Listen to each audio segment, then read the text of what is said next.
के आईजीपी सुंदरराजन की माने तो नक्सलियों ने घात लगाकर जवानों पर हमला किया। इसके लिए 50 से 100 किलोग्राम का आईडी इस्तेमाल किया गया। करीब 200 जवानों का जत्था अरनपुर थाने के मेला और अम्बुश के लिए निकला था। नक्सलियों ने जवानों के लौटने वाले रास्ते में एक फॉक्स होल यानी कि एक बड़ा गड्ढा बनाया था और उसी गड्ढे में 50 से 100 किलोग्राम आईडी छिपा दिया। जवानों की गाड़ी जैसे इस गड्ढे के पास पहुंची, नक्सलियों ने इसमें धमाका कर दिया। धमाका कितना जोरदार था अब इन तस्वीरों से देखकर समझ सकते हैं। हमले को दरबा कमांडर देवा गुट ने अंजाम दिया है और जवानों पर यह हमला उसी जगह पर हुआ है जहां 2019 में नक्सलियों ने बड़ा हमला किया था जिसमें एक विधायक की भी मौत हो गई है। तो दंतेवाड़ा का वो इलाका जहां पर पहले भी इस तरह की घटना हो चुकी है, लेकिन अगर बात की जाए पिछले 2 साल में ये सबसे बड़ा हमला है। और साथ ही आपको बता दें कि गृह मंत्री अमित शाह ने इस पूरे मामले पर प्रतिक्रिया देते हुए भूपेश बघेल को हर तरह के सहयोग का आश्वासन दिया है और लगातार जिस तरह से नक्सलियों के खिलाफ क्रैकडाउन यानी कि ऑपरेशन चलाकर उन्हें खत्म किया जा रहा है, उसी का ये नतीजा है कि बौखलाकर उन्होंने इस तरह से कायराना हरकत करते हुए यहां पर जवानों के ऊपर आईडी के जरिए हमला किया। जिला दंतेवाड़ा के थाना अरनपुर क्षेत्र पूर्व हिडमा इलाका में दरबा डिविजन माओवादी कैडर्स का उपस्थिति के सूचना पर दंतेवाड़ा डीआरजी द्वारा एक अभियान संचालित की गई थी। अभियान के पश्चात तब जिला मुख्यालय दंतेवाड़ा वापस लौटा थे। इस दौरान अरनपुर एवं समेली के बीच में डीआरजी गाड़ी को आईडी के माध्यम से माओवादी द्वारा टारगेट की गई। उस घटना में हमारे एक वाहन आईडी के चपेट में आ गए थे। उसमें 10 डीआरजी जवान एवं एक सिविलियन ड्राइवर कुल 11 लोग का शहादत होगी।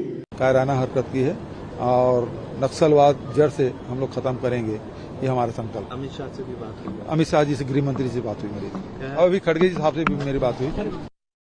तो नक्सलवाद को जड़ से खत्म करने का समय समय पर अभियान भी चलाया जाता रहा है, लेकिन अभी तक इसमें कोई बड़ी सफलता हाथ नहीं लगी है। और अगर देखा जाए तो छत्तीसगढ़ के 14 ऐसे जिले हैं, खासतौर पर वो जिले जो महाराष्ट्र के बॉर्डर से लगते हैं, वहां पर सबसे ज्यादा नक्सलाइट मूवमेंट होती रहती है। और आपको बता दें, अगर औसतन आंकड़ों की अब हम बात करें तो हर साल लगभग 150 से ज्यादा नक्सल अटैक होते हैं। हालांकि पिछले 2 सालों में ये सबसे बड़ा नक्सल अटैक है।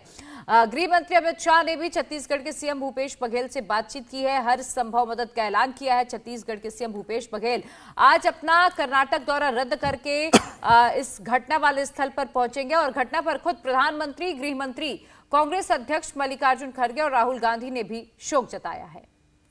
और सभी नेताओं ने शहीद जवानों के परिजनों के प्रति संवेदना व्यक्त की है। आज केंद्र कैबिनेट की मीटिंग में भी 10 शहीद जवानों को श्रद्धांजलि दी जाएगी। और गृह मंत्री अमित शाह ने फोन पर छत्तीसगढ़ के मुख्यमंत्री भूपेश बघेल से बात की। वहीं बीजेपी ने इस घटना के लिए छत्तीसगढ़ की सरकार को कटघरे में खड़ा कर दिया है। राज्य के पूर्व गृह मंत्री बृजमोहन अग्रवाल ने कहा है कि मध्य प्रदेश, महाराष्ट्र और उड़ीसा में तो नक्सलियों के खिलाफ अभियान चलाए जा रहे हैं, लेकिन भूपेश बघेल सिर्फ बातें करते हैं, इसलिए नक्सलियों के हौसले बुलंद हैं। सरकार को जिस गंभीरता से नक्सलवाद की समाप्ति के लिए कार्रवाई करना चाहिए, सरकार गंभीरता से कार्रवाई नहीं कर रही है। अभी 7 दिन पहले ही एक विधायक के ऊपर में हमला हुआ। लगातार सिविलियंस को मुखबिर के नाम पर मारा जा रहा है, सड़क बनाने वाली गाड़ियों को जलाया जा रहा है, उनकी धमकियां लगातार मिल रही है। उसके बाद भी सरकार इसको गंभीरता से नहीं ले रही है। खाली समाचार पत्रों में नक्सलवाद को समाप्त करने की बात करते हैं।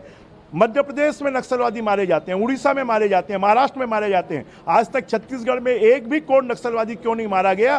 क्योंकि नक्सलवाद के प्रति ये सरकार का नरम रुख जो है वो हमारे 11 जवानों को आज शहादत के लिए मजबूर हुआ है। खाली मुख्यमंत्री जी झूठ जैसे बोलते हैं ना कि 100 बार झूठ बोल के उसको सत्य बनाया जाए, खाली मुख्यमंत्री जी झूठ बोलने का काम करते हैं।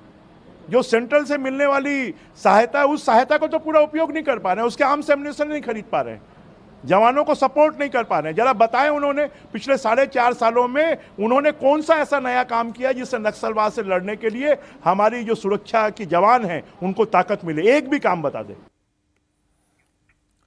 और हालांकि छत्तीसगढ़ के गृह मंत्री धर्मध्वज साहू ने इन आरोपों को गलत बताया। उन्होंने कहा है कि छत्तीसगढ़ की सरकार नक्सलियों के खिलाफ लड़ाई को लेकर प्रतिबद्ध है। आपको बता दें कि नक्सलियों को हराने के लिए ये लड़ाई पिछले कई सालों से जारी है, लेकिन अभी तक कोई सफलता ज्यादा हाथ नहीं लगी है। वहीं तमरध्वज साहू ने भी कहा कि नक्सली हमलों को लेकर राजनीति करना ठीक नहीं है। कल माओवादियों को वहां होने की जानकारी मिली। 25 को 250 की संख्या में हमारे डीआरजी के बल रवाना हुए। सर्चिंग करने के बाद आज लौट रहे थे तो लगभग 1:30 बजे के आसपास आईडी ब्लास्ट हुआ, जिसमें हमारे 11 जवान शहीद हुए हैं। हमारे कलेक्टर एसपी दंतेवाड़ा वहां पहुंच चुके हैं।